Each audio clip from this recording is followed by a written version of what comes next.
it's exhausting. When I left the dealership, I was talking to my mentor and I said, I'm tired of being strong.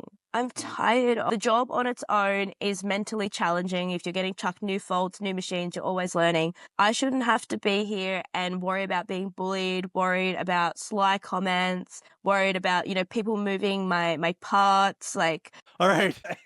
Hey, folks. Today's guest, Louise Azzopardi, didn't just fall into the automotive world like some of our folks and guests that have been on the show thus far. She drove straight into it with purpose. Starting out with a wrench in hand, like many of us do.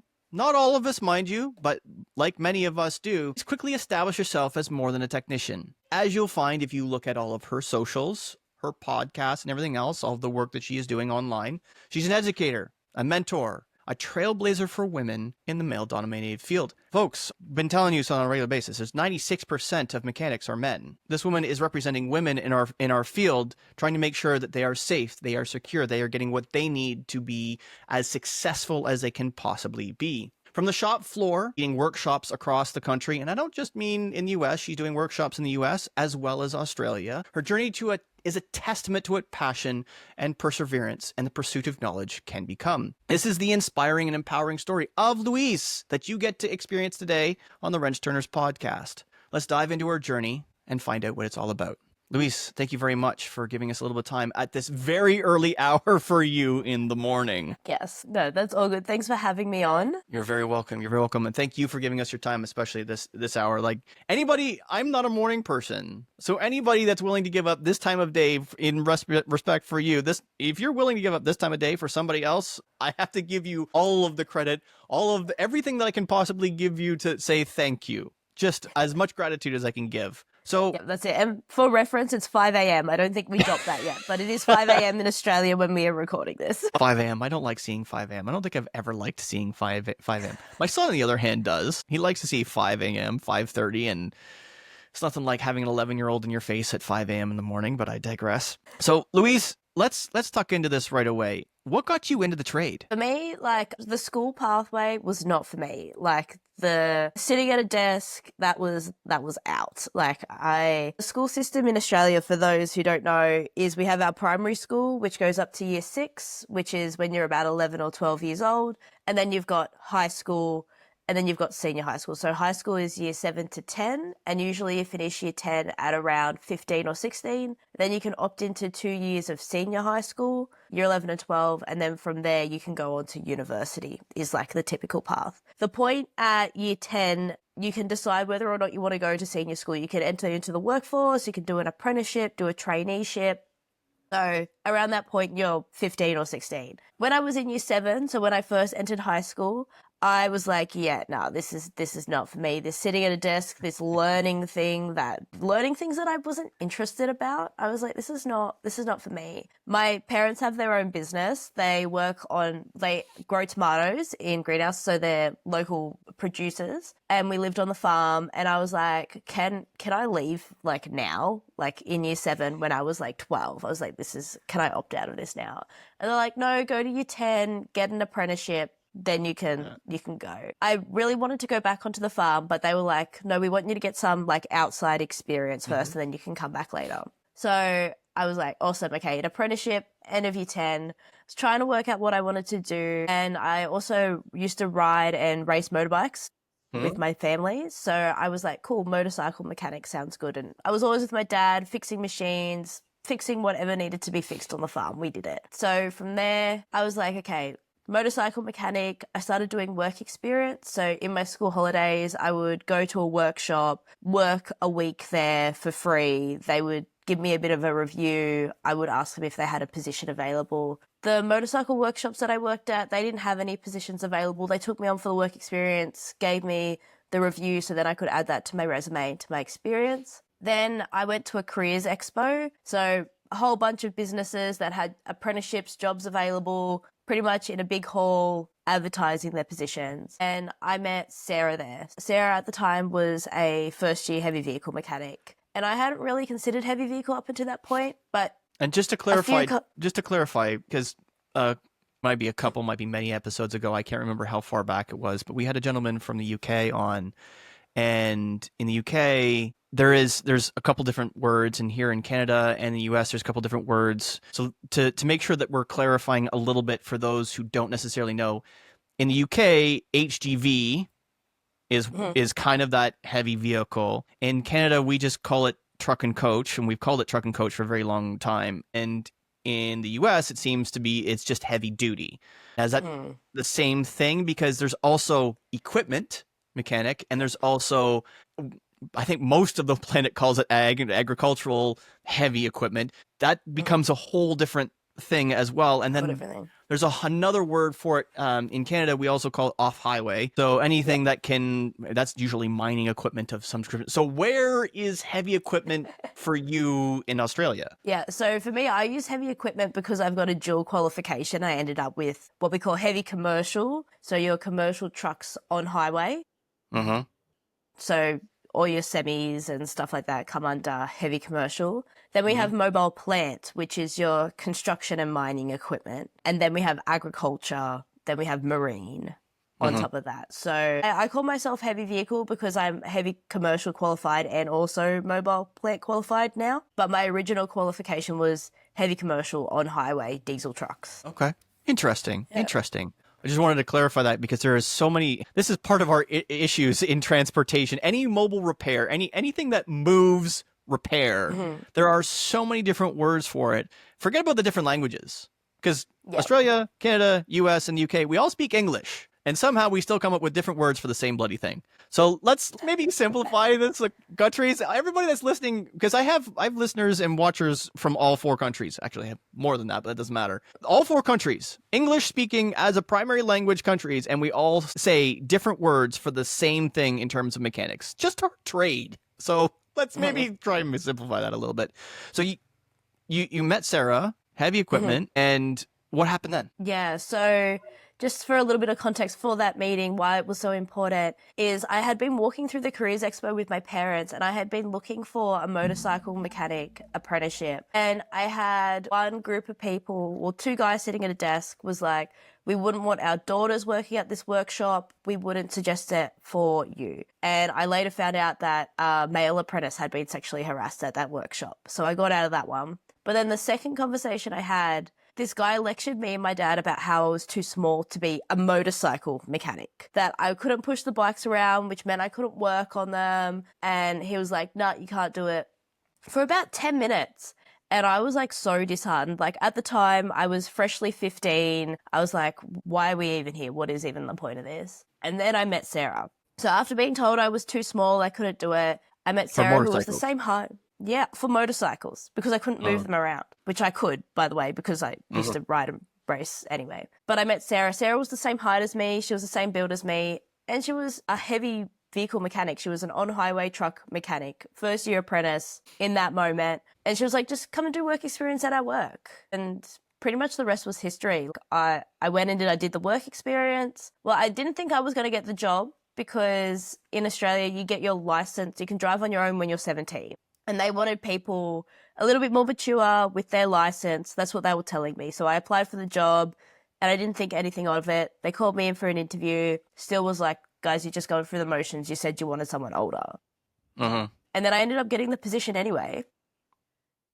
That's cool. That was cool. So that particular business took on 5 apprentices that year. I was the youngest, the only female in that. But when I got into the workplace, there was Sarah there, who at the time, then she was a second year, I was a first year. Yeah, pretty much got into it. Awesome. Awesome. So you went in, it's interesting. You went in trying to think that you're going to be a motorcycle mechanic, but you ended up being a heavy vehicle mechanic. And that's kind of where you started your career, actually turning wrenches. That's pretty cool. I ended turning wrenches on motorcycles. And whilst I would never tell anybody that they couldn't move motorcycles around because of their size, their shape, whatever the case may be, I will say that I would never recommend anyone working for Harley Davidson because of that very reason. Now, Harleys are interesting. Harleys provide all kinds of challenges to lots of people all over, but the 1,000-pound motorcycles versus everybody else at like 500-600 pounds in roughly the same category, guys, girls, let's figure this out. Harleys do not need to be that heavy. They don't. 2024 is here. They do not need to be that heavy, right? A 10 well, 2025 is here. Yeah, 2025. Oh my God, 2025 is here. So they don't need to be that heavy. It does make it exceptionally difficult to move around a 1,000-pound Harley on grass or dirt if that's what the shop yard looks like, right? If all the bikes are outside, like the last place I worked, the shop I worked at, the shop yard was dirt, gravel, hilly, grassy. It was not fun to move a Harley around. I tell you what, moving a dirt bike around is super easy in terms of weight, but they're tall. Right? I'm not a short man. I am 5'11" and change, right? I'm a little over 6 feet with my work boots on. But when you're standing next to like a 450 and the seat is above your hip, it is not an easy move around the yard. Yeah. I digress. And I think like, well, touching on that as well, because like my specialty now is supporting minorities, mostly women in trades, because that is my experience. But going to the language that things can be hard for everyone. Like, I think the thing that got me so much and gets me so much when I have these conversations is people tell me that it's hard for women. And I'm like, bro, what about the men? The men that are getting their backs done, getting like knees done because of the same work. We are in a human body. You have as much strength as you have, and if you tweak your back, you tweak your back, no matter what gender you are. Exactly. Like, for example, I'm 41. I tore my shoulder out when I was, how old was I? I want to say I was 22, 23, somewhere in there. I tore my shoulder out trying to climb. I wasn't genuinely doing anything dumb. I genuinely wasn't doing anything dumb. I was simply pulling myself up slightly to climb over a 4-post alignment hoist. Like the car was up about, I want to say 18 inches off the ground, and I one hand on the inner wheel well of the car, one hand on the hoist arm, and I just hoisted myself up, and my right shoulder gave out,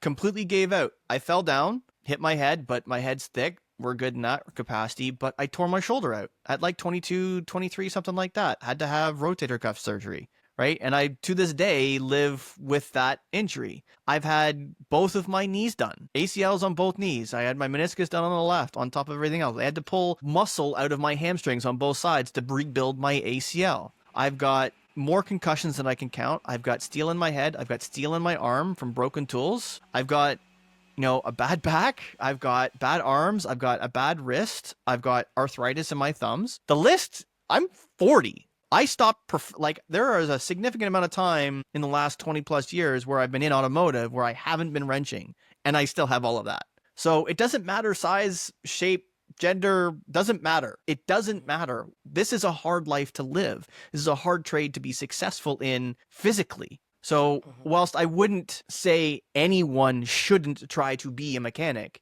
you have to understand the challenges that are going to be presented to you just by being in the industry, both mentally and physically. Yeah, understanding old school mentality and actually calling it out, because a lot of people are like, this is the way that it's always been. You have to be tough to be a mechanic. Like you kind of have to be tough to do anything that you want to do, but you can be smart. Like the work smarter, not harder is not like don't be a mechanic at all, do something smarter. You can work smarter as a mechanic. You can use your leverage, you can use your hoist, you can have specialty tools, ask for 2 people lift. Even that, like so many, there's a hyper masculinity, whatever you want to call it. Ego. Yes. Ask for 2 people. Yes. If it's, you could lift it, but it's at your upper limit. Just ask the guy in the bay over, ask the person, hey, can you come give me a lift? A lot of it has to do with the culture. Like, yes, you can slip, trips, falls, anything can happen as well. But there are a lot of things that are preventable by just asking for help. And that kind of old school mentality can come up where it's just like, just tough it out. We didn't have that tools back in our day. I used to do it on my own on the side of the road. That's not useful when you're in hospital getting your knees done. Ask for help. Get the tooling. I think there's an aspect of attention to that, though. I think this might be a little bit deeper insecurities to go along with that. I think I know myself. I know for sure there are deeper insecurities with regards to that, because the recognition, because there's 2 things at play there.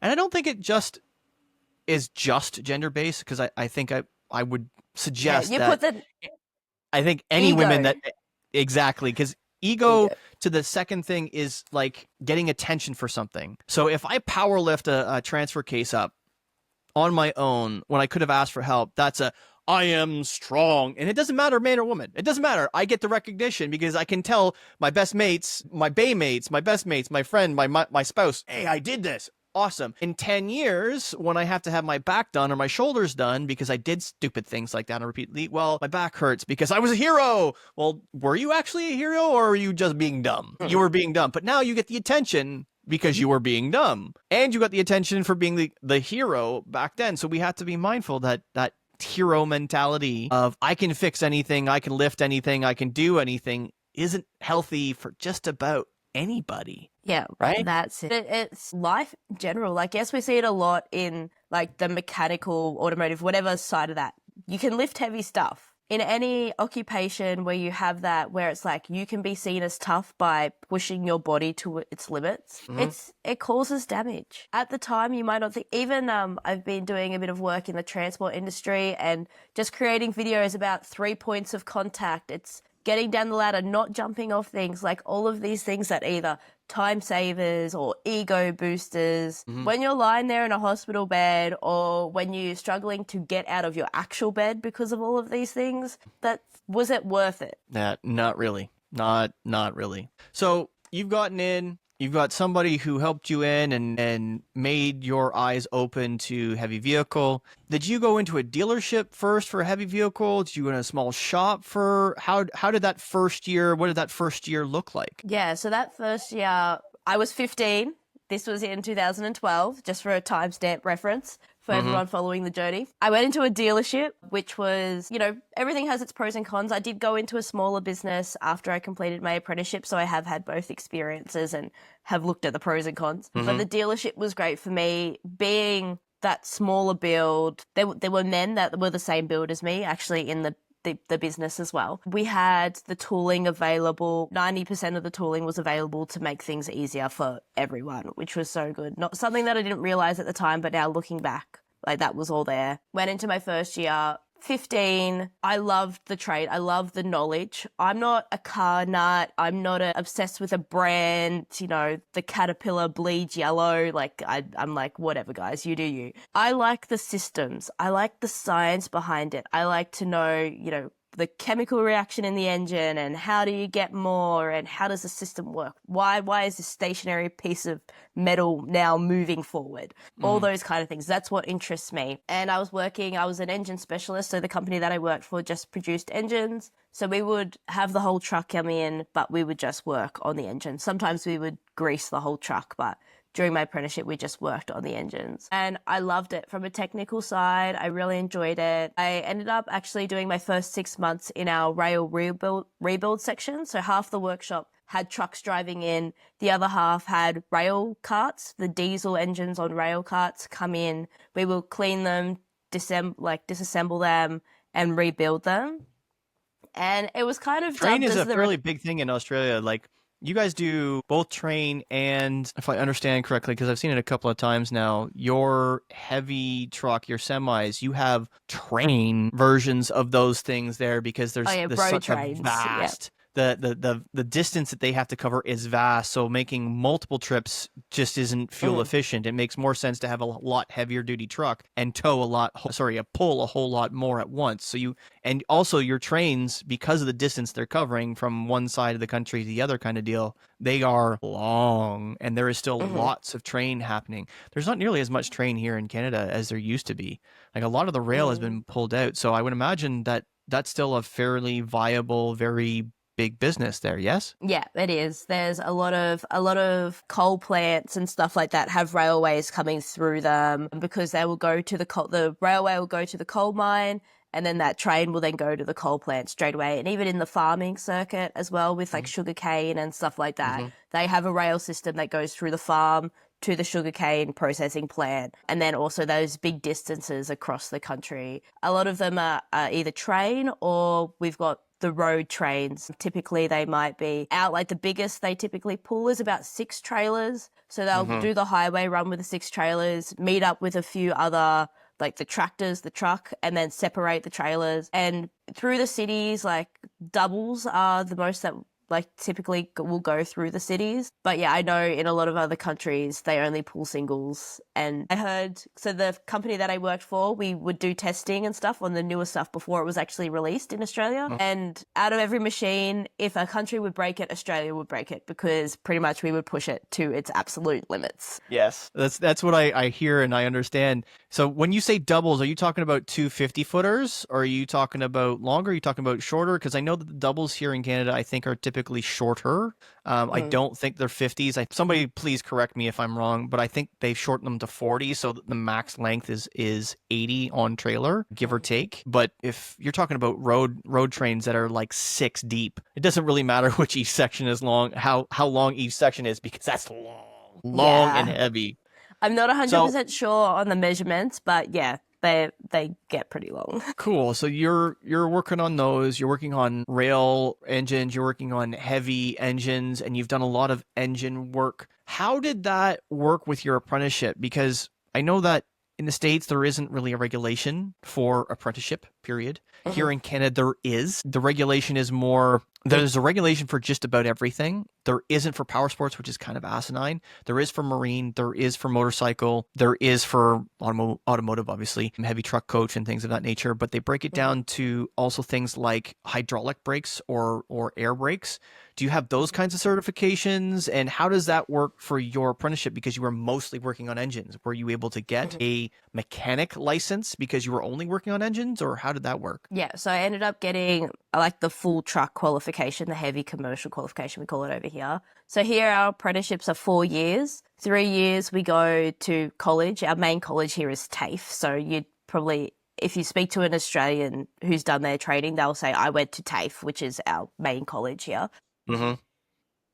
And in the heavy commercial, in the mechanical space, the qualifications are 36 units. And those 36 units are like 36 subjects. And then you've got like your engine servicing, your hydraulic brakes, your air over hydraulic brakes. They're all subjects that you can do.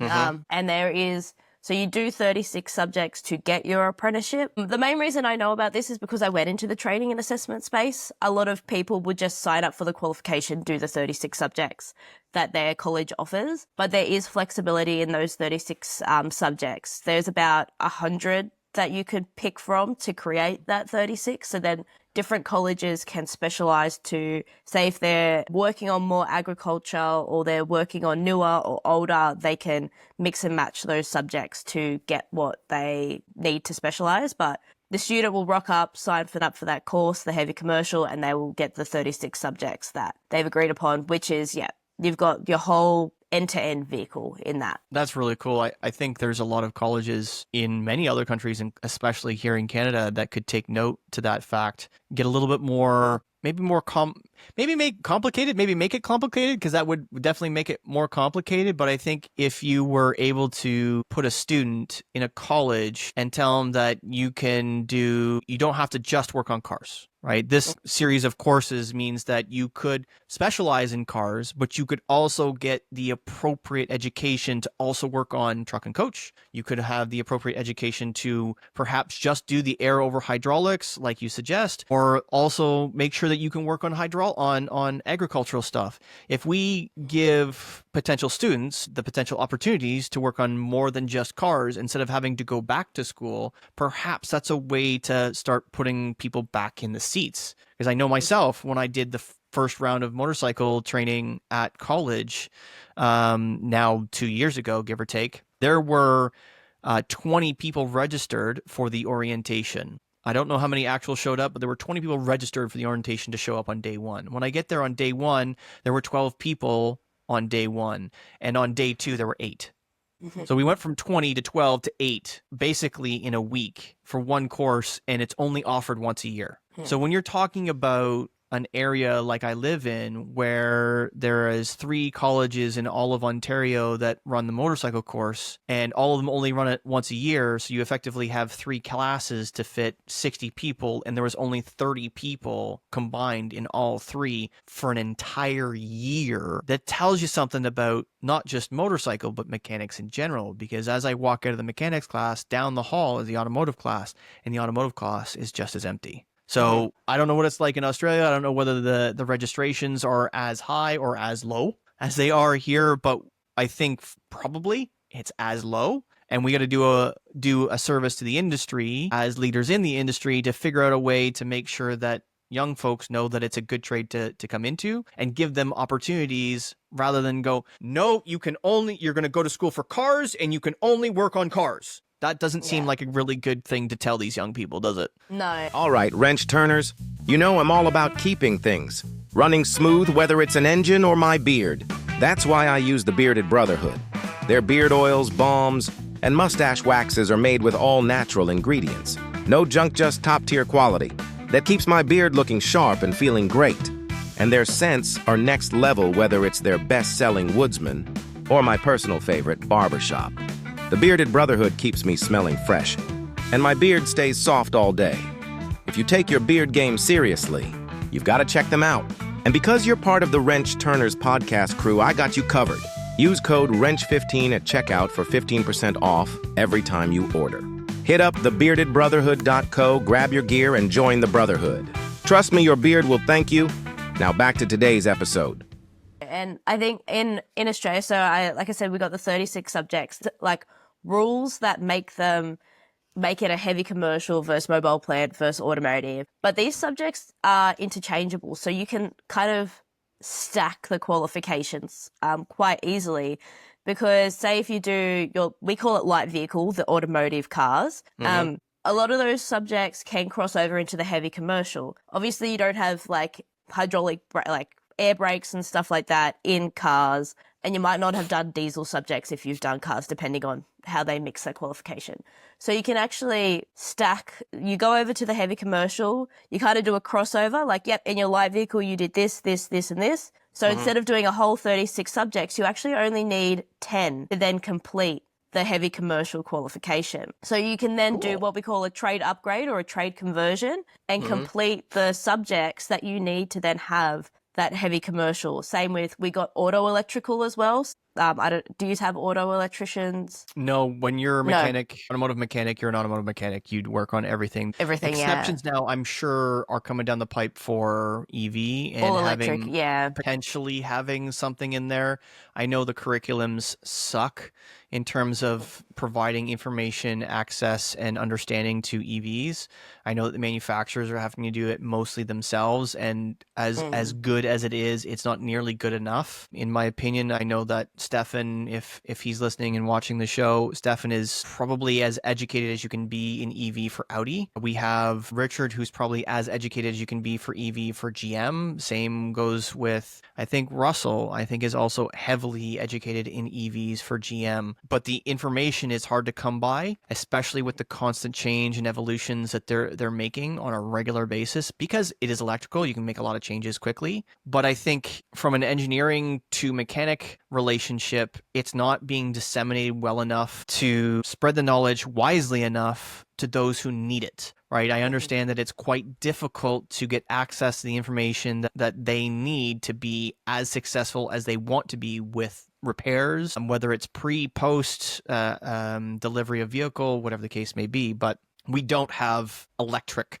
technician here in Canada, and as far as I understand, there is no electric technician for vehicles in America. Yeah. So we've got all our different, we've got the marine, the mobile plant, so the construction, mining equipment, all those. We also have auto electrical as a qualification. So as mechanics, we do electrical. So we've got a basic knowledge of it. But then we have a trade specifically that is auto electrical. Electrical on vehicles is a standalone trade, but it is also one of those ones that are similar that you can trade upgrade or trade converse over to, where it's like you've done your heavy commercial, you can do another 10 subjects, specialize in the electrical side of things, add those on. Then you can go to the mobile plant. The things that are specific to mobile plant, you can add them on as well. So it's quite easy to stack those qualifications in that sense. Okay, interesting. And then touching on the electric vehicle, just because I've got a friend who's actually working in the space. At the moment, they're building an apprenticeship for electric vehicle,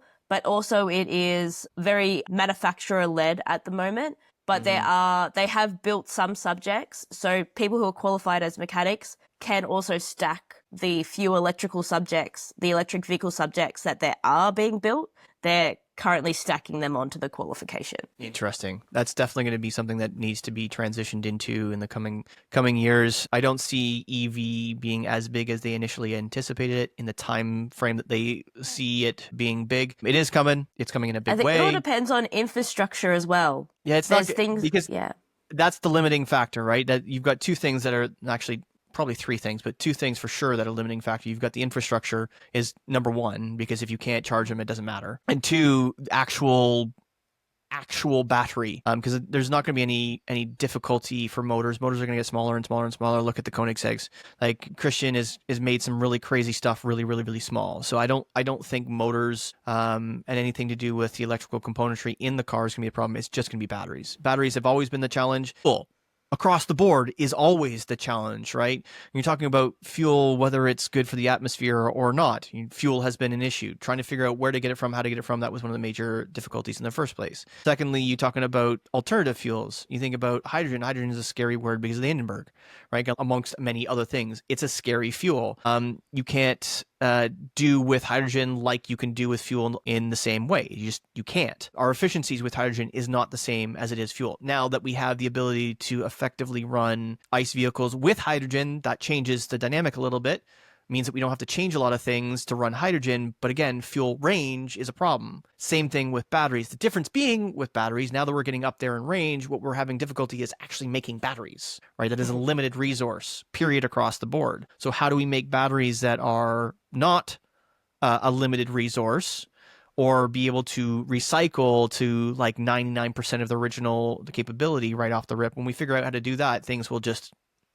As soon as we figure out how to make electric and or hydrogen in the same way we've been making fuel, where it's renewable to where it's mostly renewable, that's when things are going to massive shift, I think. I don't know when that's going to be. I don't know how fast that's going to come, but I think that's the massive shift. So we need schooling for that. So now that you've been then even the social side. So we were talking, I just wanted to touch on that because we were talking about like the ego and social side of being a mechanic. Yep. There's also the social side of people actually buying electric vehicles and hydrogen vehicles. Oh, yeah. Because there's most of the people that will actually drive these cars are uneducated in the technical sense of what's actually happening. So then there's the social side, like does everyone believe that electric vehicles, hydrogen vehicles are good? Will they then purchase? So another side note that I wanted to just add in there. I think as a base concept, if you can create any mode of transportation with all renewable, not just some, all renewable materials. That's the car itself, not just the battery, but the car itself. If you can do that, you're going to get adoption across the board. Because functionally speaking, electricity can be generated free. We figure out how to create a way to get sunshine on solar panels 100% of the time and direct that energy across the planet somehow. That answers everybody's question. We have a gigantic burning ball of gas, right, that we can suck all kinds of energy out of, sort of, not suck, because it's emitting it. Might as well use it. Right? Earth is a fuel tank. Let's figure out how to use it to our best advantage. If we can figure out how to do that and power electricity across the planet, lots of things get solved, right? Electric heat is not expensive if you're using the sun, right? Everybody can get electric heat. Everybody can get electric heat because we got the sun, right? And it doesn't, as long as we don't blot out the earth with solar panels, we'll be fine. So I think as a concept, electricity works. It just loses some of that soul, right? It loses some of that soul. There is nothing like the sound of a V10 at 8,000 RPM. Nothing.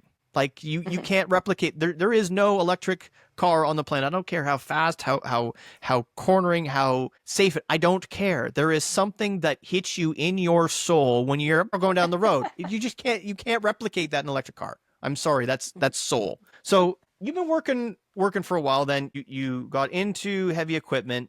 You got through school, you took your courses through school. What's happened between then and now for you to want to get into a very difficult space, which is trying to make sure that women and minorities are well represented in the trade, are taken care of in the trade, and are safe in the trade? What happened between then and now for that to occur? Yeah, so a range of experiences, and if anyone wants more detail, like I said before, I've got my podcast, Anxious Tradeswoman. I go into a lot of it in there when I talk about sexual harassment and stuff like that. So I did experience sexual harassment. I experienced straight just bullying, because I think that's one thing I help. So I now work as a life coach and a mentor for tradeswomen and tradies. So I really dive into these social more problems like this. Straight out bullying, sexism, unconscious bias, mental health struggles, which were then fed by the ammunition of said bullying, unconscious bias, sexism.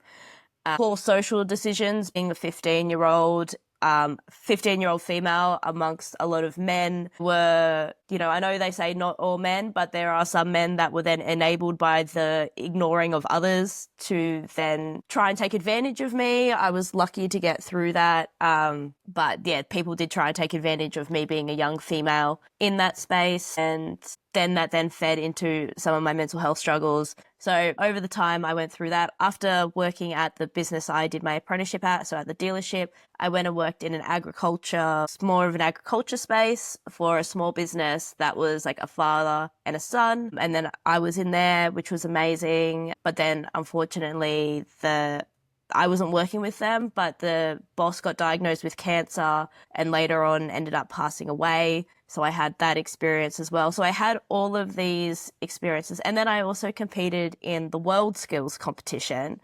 I don't know if you've heard of it, but it's like it's like the Olympics for tradies. So it's run regionally, nationally, and internationally. And it's running in about 60 different categories, from like hairdressing, electrical, mechanics, which is the category that I competed in, and also light vehicle and heavy vehicle mechanics. So I competed in the heavy vehicle section. So I competed regionally in 2015 and I placed second in my region. And then I competed nationally. I was the first female to compete nationally. Cool. And I placed first. And then in 2017, I competed internationally and I placed fourth in that competition. That's very cool. It was so amazing. I don't know if you can't see it. For people who are watching on YouTube, there are my three medals. That's cool. My second place, my gold, and then I got a medallion of excellence because I was in the top 25%, even though I didn't score a podium. So I had my unconscious bias, my sexism, my bullying, my boss having terminal cancer, my mental health struggles, plus, and then also there's a stack of other awards behind me for YouTube seers that I have gotten. So I was having this like whole big ball of experiences, quote unquote positive, quote unquote negative experiences. And I had the support of my family. We had an apprentice master, they called them, for the dealership. He was an Indian man that had migrated to Australia. So he didn't have the female experience, but he definitely had the minority experience, which he was able to help guide me through some of that unconscious bias, that sexism, because sexism can sometimes run along the same themes as racism. So he managed to convert those things over to help me through that. And I was getting asked these questions. I was on an international stage and people were like, where are the women? Why are you the first? What can we do for women? And the way that I got through was pretty much because people say, oh, you were resilient. And I don't really agree with resilience. I have thoughts. I have a podcast episode. But I was defiant. People told me I couldn't. And I was like, watch me. Mm-hmm. And that's how I got through the proving others wrong. And that doesn't work for everyone. It's exhausting. When I left the dealership, I was talking to my mentor and I said, I'm tired of being strong.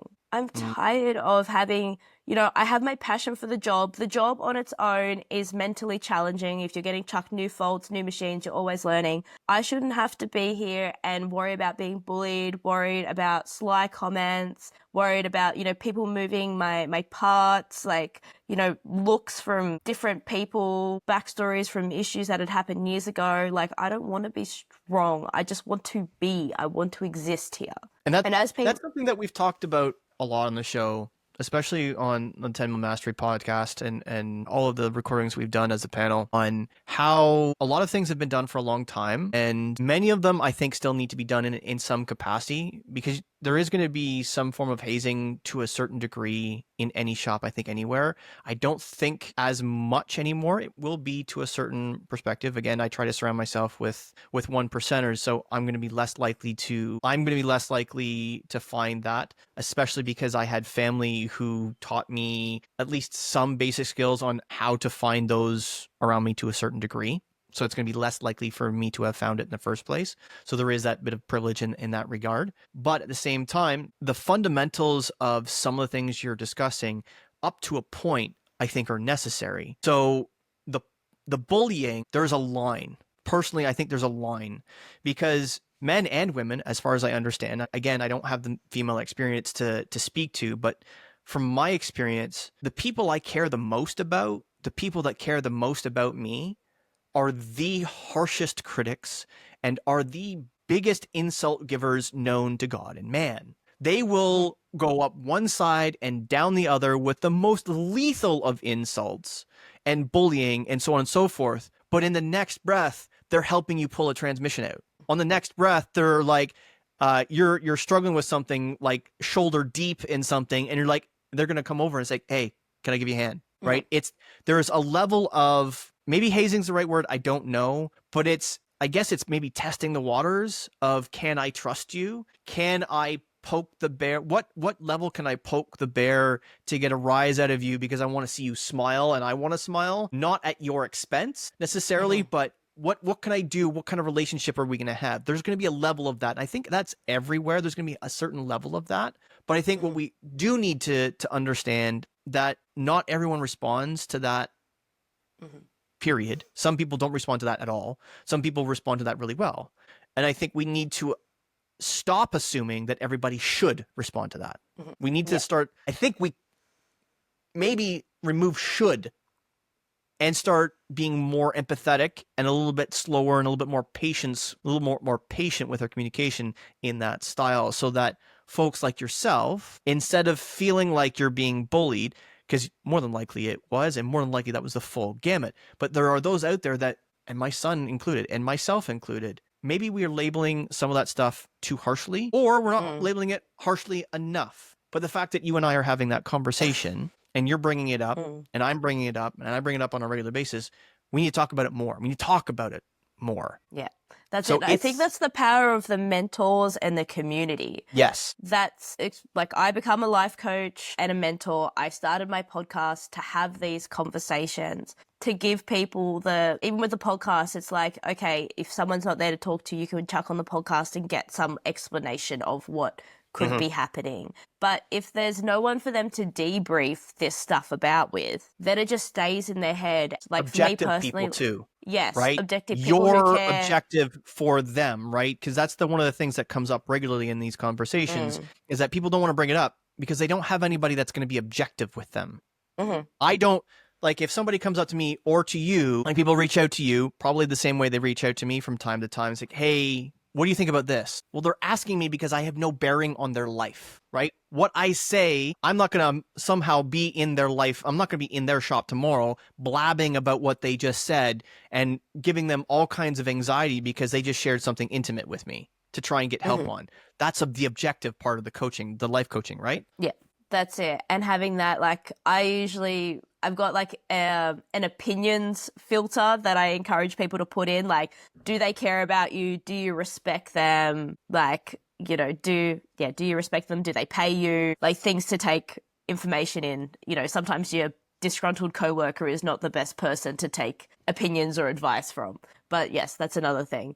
But just having someone to talk to it about, and especially that bullying, the unconscious bias, or the hazing, or the soft bullying, the teasing, whatever it is, if they don't have a way to talk about it, sometimes it repeats in your head.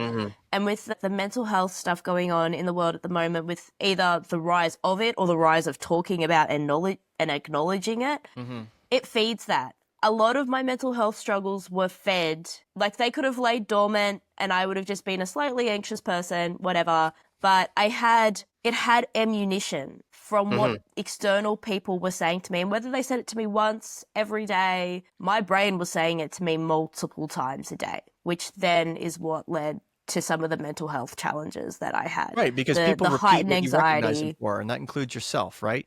People repeat what you recognize them for. So if somebody in your immediate environment, especially yourself, are constantly saying, I'm dumb, I'm stupid, I can't do this, I'm too small, I'm too short, you suck at this, you can't do that, you're not allowed to do this, you can't do that. If you repeat that, whether you yourself repeat that or the people around you repeat that, you start repeating it and doing it because you're being recognized for it. So that's a problem. So you're doing coaching for women and minorities to help get through those things. You're doing talks and events to get through that. You're doing a podcast to help people get through that. what are perhaps a moment that you're capable of sharing? Because I don't want you to share anything you don't want to share. But what is a moment in time, maybe contextualize, where somebody out there is being, let's say, borderline bullied, right? In a shop, let's say. They're trying to figure out, am I, I'm being told I suck, this, that, the other. Is there something that you would say to be able to help them go, this is not bullying, this is this, or this is bullying? Is there a line in the sand that you can help them draw to know when to ask for help, or they should just suck it up? With that, I think it's unique to every case. But one thing that I often tell people, try and give people the power to have the conversations themselves. If something is making them feel uncomfortable, I think if you bring it up with someone, say, hey, this comment that you've been saying is really making me feel uncomfortable. I would really like you to stop. After that point, the actions of the person will then determine bullying or not bullying. They could say, hey, I didn't realize that it was offending you. Like, I'm a joking person. Like, what jokes do you like? Do you enjoy? Like, what can I poke fun at? Mm-hmm. And if they have that kind of conversation, or if they stop saying the comment that you've said, hey, I'm coming to you because this is actually really bothering me. If that person then keeps saying said comment because they know it's bothering you, then I would say that would be a line in the sand for me of bullying versus not bullying. You've said, hey, this is really bothering me, please stop. And they've actually gone to go say, and I'm going to do this because it is bothering you. I appreciate that. I think for someone who is like me, I'm trying to work through that to make sure that I cement this, because I really like that and I appreciate that. If I understand correctly, what you're talking about is communicating a boundary, correct? Boundaries are for the person to enforce.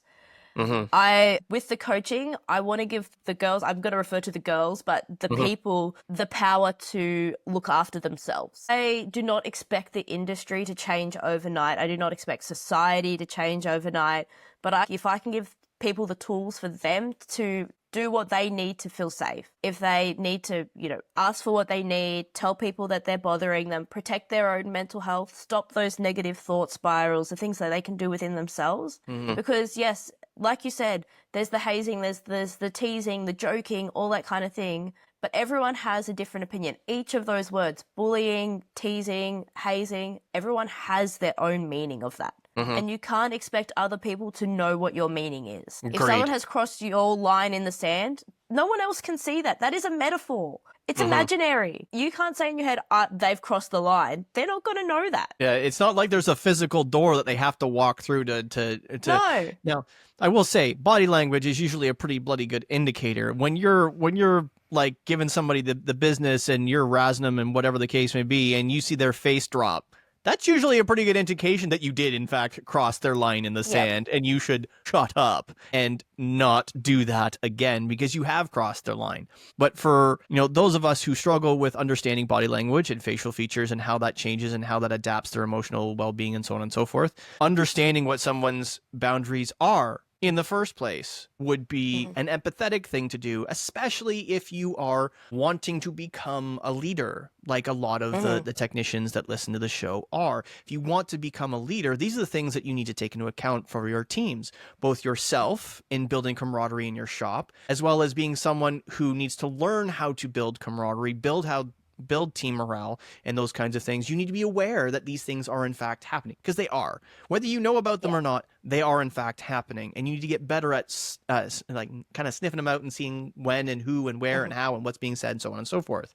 Because at the end of the day, it's a playground, right? Not all kids play well together in the playground. That's it. Like, you're not expected to get along well with everyone. There's like a mutual respect with that. And even just defining, like, I'm big on what does respect mean for you? Like, defining what those words mean, because everyone has a different meaning of it. That's one thing that catches so many people out, is like, respect looks different for everyone. So if someone's giving someone else respect, it might not be the same as, like, respect for someone might be honest feedback, but people are like, why is this person always putting me down? Like, it's mismatches. So getting those meanings aligned is probably, like, when we're talking general themes, like, every situation is specific, but a few general themes that we could talk about. Getting your definitions of words. If you're talking to someone, what is bullying? What's harassment?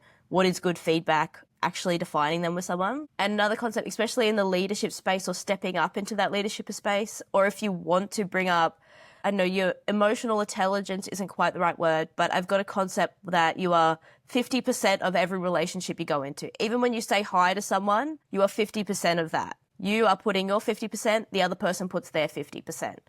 And if you want to be more aware, you can actually sit down and look, okay, what's this person doing? What am I doing? What would I like to do? What would I like them to do? What do I need to get them to do that? And you can actually sit down and have a look at what is making up that 50-50 equation of that relationship. 100%.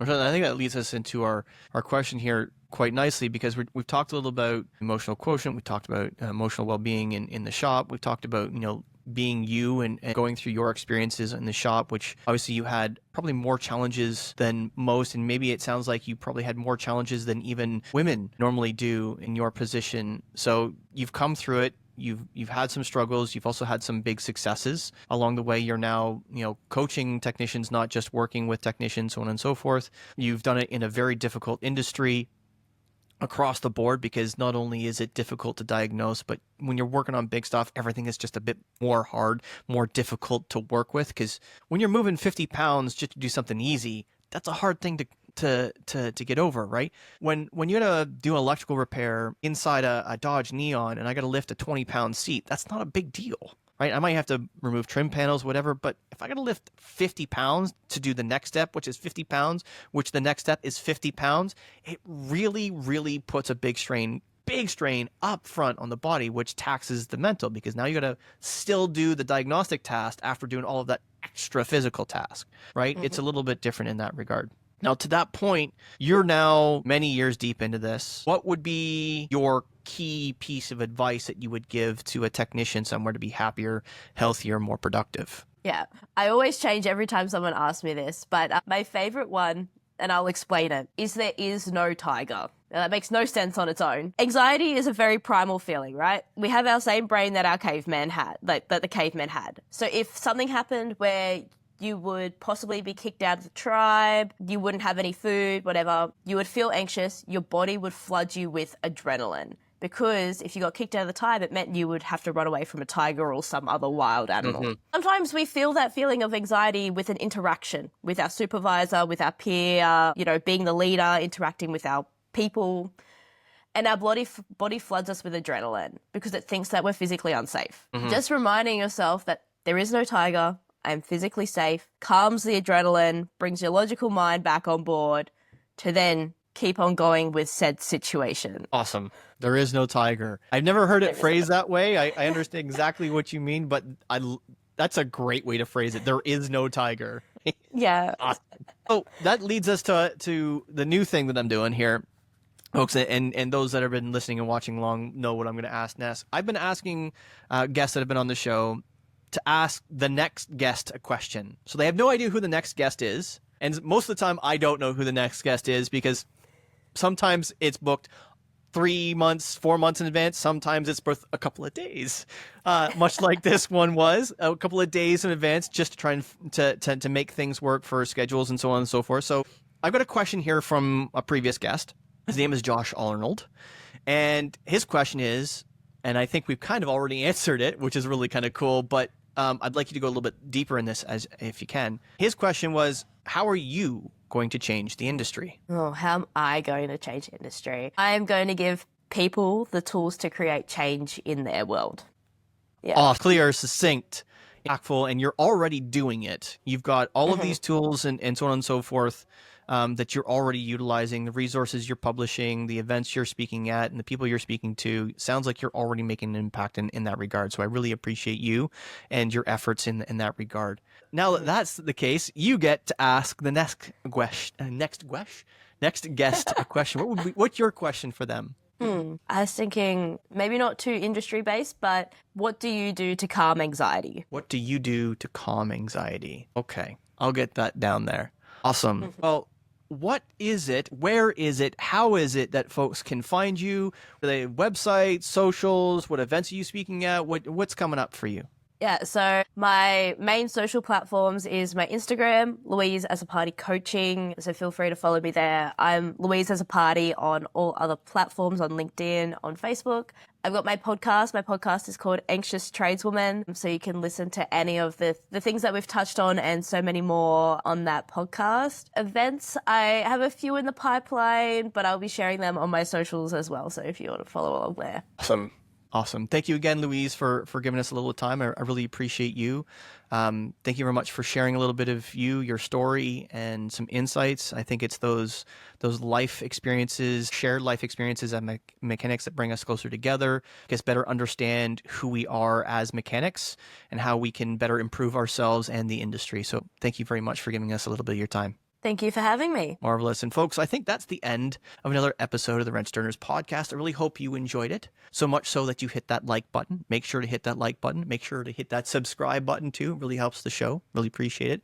We're knocking on lots and lots of views here. You can see them steadily climb every week with the clips and the long forms. We get guests like this amazing human being, Louise Azzopardi, here. So we appreciate you for watching. Appreciate the reach coming out there so that we get the opportunity to speak to individuals like Louise. And as we always do, we end with a quote. And our quote this week is, "Kindness in words creates confidence. Kindness in thinking creates profoundness. And kindness in giving creates love." Lao Tzu.